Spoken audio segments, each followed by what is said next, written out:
social structure during the Sukhothai period. People were called according to the location they came from. For instance, the Leung referred to the Sukhothai people, the Gao to the Nan people, the U to those living along the Nam U River, and the Khong to those living along the Mekong River. The Sukhothai society was an agrarian society. People can be categorized into two main classes, the ruling class and the ruled class. The ruling class consisted of the king, the royal family, and noble people. The ruled class consisted of Prai, Khatai, Kha, and foreigners. Prai or Praifa and Khatai were commoners who had freedom in life, but were subjected to be drafted to official duty as laborers by the rulers when required. Kha included normal servants and slaves. According to the stone inscription of Phra Maha Thammarasha I, Litai, the term Kha refers to the prisoners of war working to build religious monasteries, and as well as monks. Foreigners included traders. For example, from the Mon Kingdom and China, monks had the duty to religiously unite people from different class and background together through their religious beliefs. The king served as the rulers of the kingdom, who ruled and watched over his subjects righteously. เจ้านาย or ขุนนาง referred to the royal families, ลูกเจ้า and the nobles, ลูกขุน who served and assisted the king in governing the kingdom and the subjects.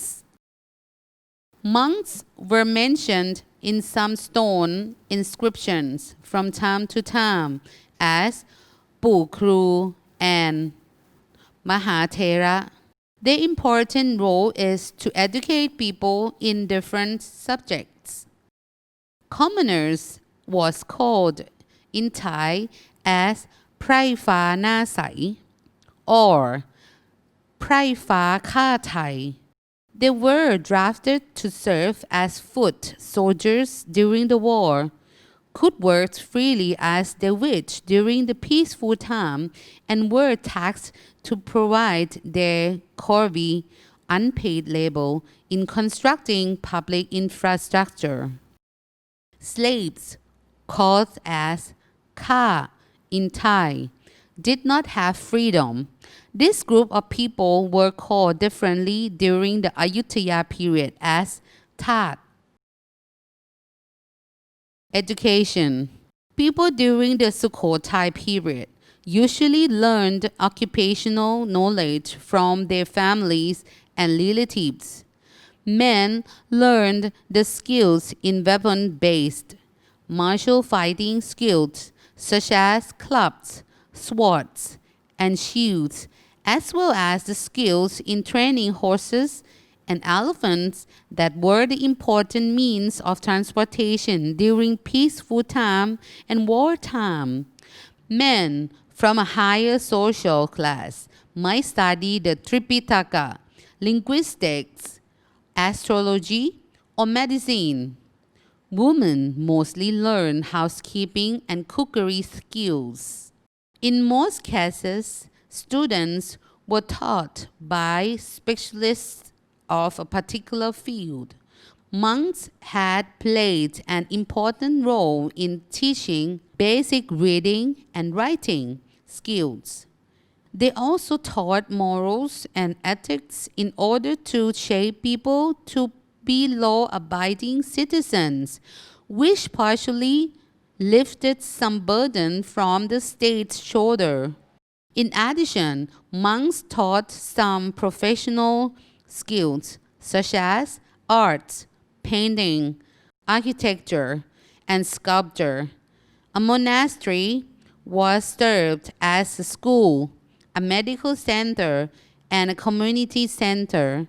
Therefore, it was considered as the training center for Sukhothai commoners. Buddhism in the Sukhothai period. There were many types of religious beliefs in Sukhothai during that period, including Buddhism, Brahmanism, superstition, and animism. When Theravada Buddhism, Langavamsa, was spread into the kingdom of Sukhothai, it was widely accepted among the majority of the citizens as it was heavily patronized by the ruling class.